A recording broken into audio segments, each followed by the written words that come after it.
Viewers, good evening and welcome to another episode of our program on the campaign against hate speech in Nigeria and by extension the world at large, brought to you courtesy Interfaith Dialogue Forum for Peace, IDFP, strongly supported by International Dialogue Center, KAICID. You will agree with me that we have had a lot of episodes on this program and we'll have many more. And all of these episodes were brought to you through some media. That media is controlled by the journalists and they are in the field of journalism. We now today want to see what have they done and what are their contributions and what are they doing or what will they do to either promote or prevent hate speech.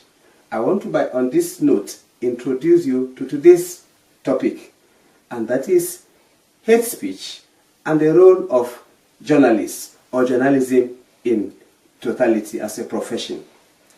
Viewers, as usual, I am Amir Muhammad Jamil Muhammad, the founding director of the Peace and Development Builders Global Initiative and the co-chairman of the Central Coordination Council of the IDFP. With me, as usual, is my co-uncle, Father Stephen Ojapa, MSP of the Sokoto Catholic Diocese and a member of the Central Coordination Council. Father, you're welcome. Thank you. Good evening, Nigerians. To do this with us are personalities who have measured highly in journalism. We have Mr. Ibrahim Joshua Adamu, who is on my immediate left. He is a member of the Nigeria Union of Journalists. He is also a member of the Nigeria Institute of Public Relations. He is a member of the Institute of Chartered Mediators and Conciliators. This is the person of Ibrahim Joshua Adamu. You're welcome, sir. Welcome, viewer. Thank you. Also on my far right is Alhaj Tajuddin A. Tijani, a veteran journalist and a commentator, and he is of the Nigeria Union of Journalists Kaduna chapter. Alhaji Tajuddin, you're welcome. Thank you very much. So, to begin with, Alhaji Tajuddin, who is a journalist? Ordinarily, you can look at a journalist from many angles. But the most important thing is that a journalist is someone who reports, and that is why you call them reporters. Okay. So if you have a reporter, you report news. Okay. In journalism calling. Unfortunately, when you talk in the broader sense of journalism, you have a lot of people now that can be called journalists. Okay. And this is where there are problems. Okay. You have a fiction writer who said he's a journalist. He writes fiction, he's not a reporter. Okay. You have somebody who studied probably a course different from journalism, let's say law, medicine, and all other things, and he writes specifically on those aspects. He's not a journalist. Okay. Before you give me who is not a journalist, Yes. let me go back to Joshua Adamu, who actually is not a journalist. He has begun, but who is not a journalist? Yeah, to answer or to attempt to answer that question, let me digress a little bit. A journalist, aside from the fact that he is a reporter, he is a trained reporter. A trained reporter, not just a reporter. And not because he's working in a media house, that makes him a journalist. He must be a trained person. Okay. That is a journalist. Okay, who is not a journalist? Who is not a journalist is that person who just ventures into it without being trained. Okay. And of course, because What if he's doing well? it doesn't matter whether he's doing well or not. But the context and does the training has a minimum standard of what training you would have received? Maybe by a way of qualification to say this is a trained journalist, or just because I have gone to, maybe in the media house, a media house, decide to train me, to give me training on all reporting act and writing, future writing and the rest. Does that make me a journalist? that does not make you a journalist. In So the what is civil the minimum service, in the requirement? civil service, let me say this way: you have trainings on the job. Those trainings you have just mentioned, they're trainings on the job. Now, but as journalists, we have institutions, regulatory institutions that train journalists. We have Nigerian Institute of Journalism. We have Institute of International Journalism, IIJ, which is in Lagos. All are in Lagos. They are institutions that are restricted in training professional journalists. Okay, a graduate of mass communication is not a journalist? A graduate that you have qualified it now. You said mass communication. Mass communication is an aspect of journalism. It's not full journalism.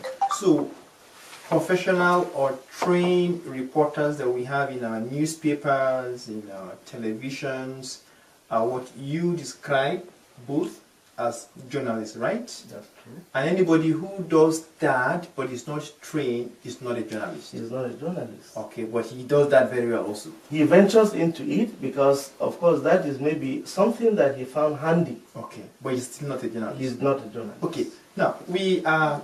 Yes, there's something here that I think is missing when you want to know a journalist. Okay. I remember before 1992, a man who decided to practice and become a journalist, even with a standard 6 certificate, can be brought in to become a journalist and be trained on the job. In Nigeria as a training school, the Daily Time as a training school, Everson as a training school in Lagos. So those journalists at that time, before the advent of these modern guys in quotes, and before the Constitution of NUJ was written in I think 1996 or 97 or thereabout, the Constitution was very clear that if you have started practicing journalism, they call it journalism, but what we know is that practicing journalism is just when you are a newsroom guy, you are in the newsroom, you can be waved aside. But those who are coming after 1992 must have a basic minimum of a diploma in journalism. Yeah. Okay. Until recently, we have added diploma in mass communication. Okay. Like my friend has said, and my colleague, you see, being a journalist, it has a lot of things to go through before you become a journalist. First and foremost, many successful journalists in the world, they were trained in the newsroom. Some of them did not even go to school. What I mean by not go to school, they don't have a degree, they don't have a diploma, they were not available at that time. And I think we have many of them, Said Usunkuru, Madam Usuroma, and the rest of them, who later went to the university and obtained their degree. So when they do that, what they have learned in the newsroom has helped them to now become, you know, what you call journalists. Okay. So, but when you are in newsroom as a reporter, definitely you are starting the basic journalism. All right. Thank you. Thank you. I think that it has clarified my question about people who are doing it well, who may not have been in code trained. But let me get back to you again about journalism and hate speech. That is actually the focal point of our conversation. What has been the role of journalists in this regard in shaping the narrative on hate speech in Nigeria? What has been the contributions or the undoing of journalists in this regard? Thank you, Put sir. in mind sensational headlines. Yes. Thank you very much, sir, for this wonderful question. In an effort to cut down the excesses of journalism practice to hate speech contributions of journalism to hate speech prevention in Nigeria. That was the reason why, or one of the reasons why the bill for the freedom of speech was passed. And of course, when it came up, we thought, or the system thought that it's going to curtail the excesses of quote and unquote journalists indulging in hate speech. But it further strengthens the aspect of hate speech by, the proliferation of quacks in the profession who does not know the course of practice as far as journalism is concerned. But I do know that the organization is working hard.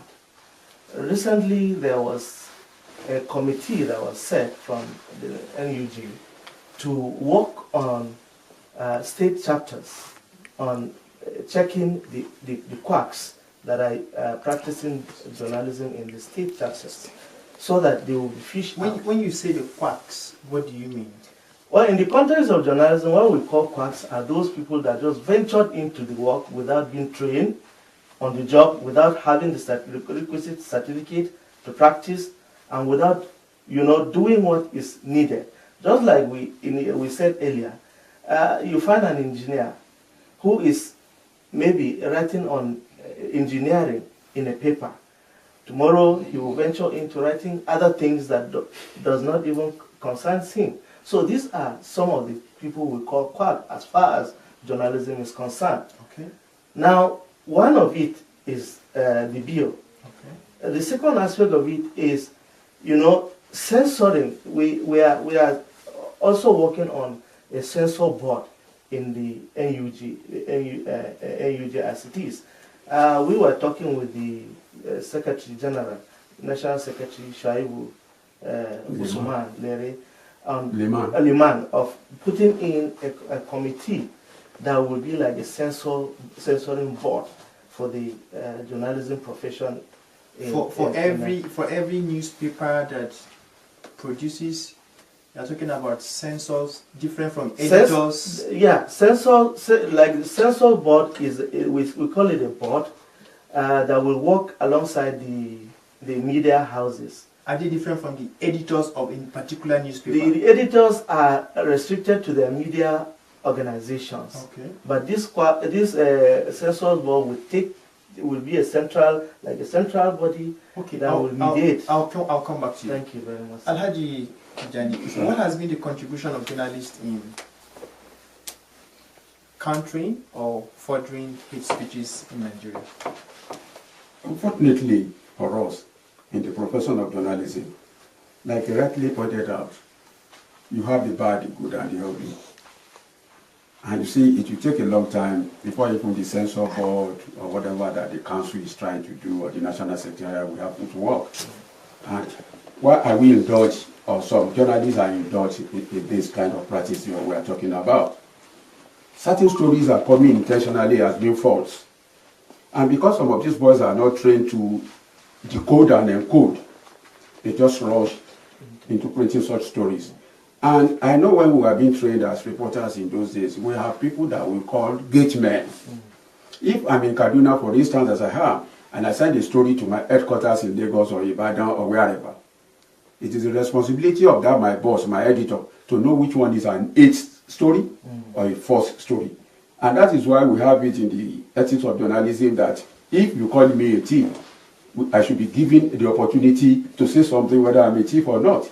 That is where the balance of this story has come from. That's true. Unfortunately now, any reporter can just say, I've called the man and his phone is not going. And you continue with the story. And you continue with the story. A recent happening that would look like a hate thing or something was the case of the Daily Trust and the Nigerian Army. The people at the headquarters did not look into such story that the reporter sent from the war front. And they should have done that. If a reporter has sent that we want to overrun certain people, and those people you think they are going to wait for you, so it's left for those people at the end to know which one is a hate story or a story that should not go. Now, okay, when you say a story that should not go, yes. For example, in Nigeria we have so many issues of what we may call underreporting. Yes. Boko Haram runs over a particular village, Yes. and then journalist feels he should let the whole world know about it, and then some other person thinks that no, these stories should not be. With due respect, sir, don't let us get it wrong. Okay. A journalist doesn't give information; they give him information. Okay. That's the principal thing. Okay. They gave him information. You will be even if you are doing investigation. What does that mean? Somebody will And have you to tell you don't the create story. stories. You don't tell the story. A journalist does not create You stories. don't create stories. Okay. So if somebody said people are overrun and it's like a war or a crisis, and a journalist go to the town and said 1,000 people have been killed, who gave him the information? So he's not allowed to see No. and count. Yeah, yes, it is the law enforcement agent that will tell you the number of casualties. Okay, It's not now, your job. on this note, sir, Yes, sir. do you see reports by unprofessional journalists Yes. as a source of hate speech? Of course it is, because he didn't do his job well. He didn't confirm the story. In fact, when you are talking about hate speech, you didn't confirm your story. You didn't give the other party at the end of the story an opportunity to tell you exactly what happened. If you say an eyewitness account, for instance, that eyewitness account must be named, unless he asks that his name should not be mentioned. So these are some of the things that if you write deeply and you go deeply into looking for a story, and you get the story, and there's a confirmation, the person that even give you the confirmation, even if he has mistakenly give you the confirmation, will not be able to say anything again because you have quoted him. Now, Oga Joshua, let me come here quickly, taking on him, that if you say an eyewitness, it should be named. But I also know as ethics, part of ethics of the journalism is that your source of information, if we want to be confident, must be given protection. On no account should you reveal that. How do you balance this? That is And that's one. Yeah. Two, just to give you so that you respond to them. The second one is, now I have asked on unprofessional journalists reporting, but there are some professionals that are said to be trained and they have the qualification and they will tell you they can flash the certificate and even from the Institute of Journalism or what have you, but yet they say some things. And I want to quote, I saw just a few days back, I saw an apology going to Tinubu, for instance, that he collapsed somewhere, and then when the report has been published, then later on the media is coming back to say apology, yes, because we didn't get and that's a reputable newspaper, sir. Confirmation about it before we publish it, and that's a reputable with qualified journalists. What can you say about that? Two things, don't forget. Yeah. Issue of thank you very much. Qualified person or unqualified person.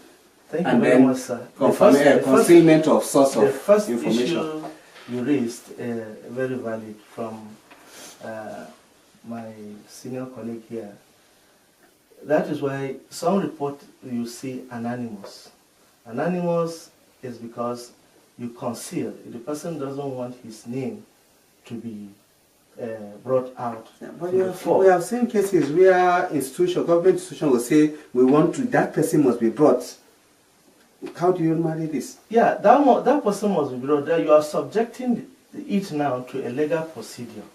Because if you are saying that person must be brought, are you contesting the report or you want to see the person? Because two things are virtually involved in this matter. If you are contesting that this report that has been brought to us is not correct, then that is a separate thing altogether. But if you want to see the person that reported, it is another thing altogether. The person may want to say, I don't want my name to be brought out. That was why my senior colleague said, you know, there are reports and there are also reports. Okay. Yes. Now the second aspect of it is professional reported that may later again be withdrawn by professionals. I would want to say that is equally unethical, because there is no how a report will go out and be withdrawn. You can withdraw the person, but you cannot withdraw the report. And therefore, in the first instance, that report must have been censored or edited from the editing room. You understand? And of course, the organization must take responsibility. But it is sad. It is sad today where you find that the editor may not be trained. The reporter may not be trained. Please continue, because we are going for commercial break. But I can see that you are itching to say something. Yes, please say. So my colleague has actually hit it on the head. Those who actually establish media houses today, majority of them are not journalists. If you look at newspapers like The Punch, in the last 20, 30 years, you hardly see, we apologize for writing this. Exactly. If you apologize on behalf of any reporter, that reporter goes. Yes. You are given a job to write. And there's a law in journalism. If you don't know it, leave it. Exactly. You just leave it. That will not say that you are not going to report that issue another day. But you have to do an in-depth. No, but there is this quest for breaking the news. No, you don't break you don't news break. by creating war You don't break by creating war. or tense But in the we want our society. media also to be organized and the rest. No, Anyway, but I want to we'll let me discuss, add I think that. discuss I'm not more. discussing- No, we'll let me- discuss let more me on add this. We have further to that. go on commercial break now. Okay, Viewers, as usual, you can reach us with your comments on the number being scrolled on the screen, and our Facebook account, our Twitter handle, our email address, and our office address is there. If you feel strongly that you want to meet us, you can meet us in that address. Thank you. When we come back, we shall continue. I can see that the issue is so much to talk, but we have to go on commercial break. Thank you. Stay tuned while we return after commercial break.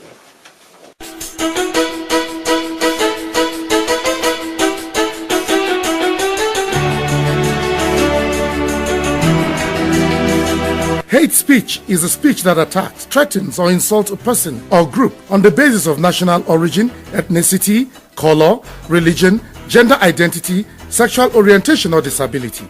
Join Reverend Father Stephen Ojakpa, MSP, Director of Dialogue and Ecumenism of the Catholic Diocese of Sokoto, and a member of the Central Coordinating Council of the Interfaith Dialogue Forum for Peace, and Amir Muhammad Jamil Mohammed, Founding Director, Peace and Development Builders Global Initiative, and co-chairman of the Central Coordinating Council of the Interfaith Dialogue Forum for Peace, in an anti-hate speech campaign for a better Nigeria. Speech is life.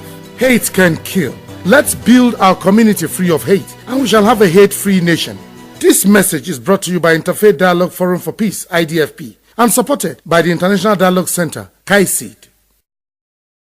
Viewers, welcome back to the same episode that we've been after our commercial break. If you are just joining us, we are discussing hate speech and the role of journalism or the role of journalists. Before we went on break, in fact, the issues became very heated. But I'd like to start, I want to take you specifically on one thing that you have said before the commercial break, that journalists do not create stories. They are virtually told. But in many cases, you begin to see people arguing over what was reported by journalists. Who is then right? Let's give, for instance, in the crisis area, you will see journalists saying 10 persons died. Well, there are the people who will be talking, especially on the social media, we are eyewitness, we have counted 30 cops. Why are you reporting 10? Then, now what is happening? Journalists at times are intentionally misled. By who? By those who censor story, corroborate. Those who corroborate, some people will not tell you the truth about the story. And that is why we are saying that in order to avoid this hate speech and the rest of them, there are certain stories that you have to drop. You don't need to publish your story to sell. If you are selling your story just because you put a headline and you want to sell your newspaper by telling lies, you are not helping the profession of journalism. But you know, we know this axiom that says bad stories sell. What is a bad story? A bad story is a sensational story. No. A story that... They told us about sensational in school too. But you see, a bad story of a man who decided to take his life or kill his children is a bad story. It's not an hate speech. Yeah. It's a fact. Yeah. A man who decided to jump into a well and they call and bring out his corpse, it's not a bad story. It's a real. It's a factual. You can report that. But a story that you will not see. In fact, even in the religion of Islam, it is said that there are certain things that you must see, that there's a certain number of witnesses to say certain things before it becomes a reality, because it becomes a fact. It is not only when somebody just go in and call you to a side that he has an interest. He has given you a hate speech. And that is why I said the journalists at times are confused. We know that there are some newspapers in Nigeria that carry different worldviews. If you read the story on Daily Trust, Punch, The Guardian, probably you will be getting 3 different or 4 different views. It's still part of the sensationalism and the biases we are talking about. And if you know that what a northerner will read, it may be different from what a southerner will read. How do we actually bridge this? And on the same story. On the same story. How do we bridge this divide? Thank you very much. Firstly, in this context, we are not nationalistic in our own approach to issues in this country. As journalists. As journalists, we are not nationalistic. We attach our own sentiments to our own reportage. You know, if the issue there is you don't wait a journalist is supposed to wait and hear the conclusion of the matter before reporting. You don't report on hearsay. You don't even report because your friend or your brother or somebody that is directly affected tells you the story. You must confirmation, because this report you are sending, you are not sending it to that same person. You are sending it to over millions of people that will read and understand, to understand the direction. That is why today we are divided along religious lines, along political lines, along all sorts of things in this country. But journalism, as journalists, we are doing our level best from within the context of professionalism to call some people to order. But I like that, if this is what is happening around the press gallery, you call it or so, press centers, yes. Why are we not having common stories? If you collaborate, you discuss and give pieces of advice, and the experience and the elderly ones among checkmate and do the gatekeeping that you say, why are we still having stories? The issue there is, before discussing those issues, they would have sent those messages to their mother organizations, online media. They would have sent those messages to their organizations before coming back. You know, reports go before evening, so that the next morning it will appear in the press. Yes, that is one aspect of it. There are this newsroom policy. If no newspaper write the same story. It is now that these are answered things that we are talking. That one reporter will write a story and send it to another reporter said they spread it. They are spreading it, like you said. Freelance. Because people have not taken their time to look at that story. If I don't go to an assignment and you give me a story, I'm not bound to use that story. Exactly. But people don't even go to assignment these days. One person can write and give it to 20 medium. And so if one medium misled the whole world, that means the other 19 medium are also involved. It's been a very worthwhile time spending with you. I know you have so many issues, but thank God that you're journalists. You have media within which you air most of your views. So you could also help and continue to promote campaign against hate speech in your different respects. Let's most sincerely thank Alhaji Tajuddin for finding time to be on this program. Thank you, sir. Mr. Joshua, thank you for coming. And to my co-anchor, thank you. Our viewers, this is where we have brought and we're drawing a curtain on this episode of hate speech and the role of journalism in Nigeria. We will come your way again next week, same time on same station, with another episode of this interesting and fully loaded package. Don't forget, you can reach us on the number we scrolled on the screen, our email address, our Twitter handle, and our Facebook account, and our office address for comments and observation. Thank you. Bye-bye until next time.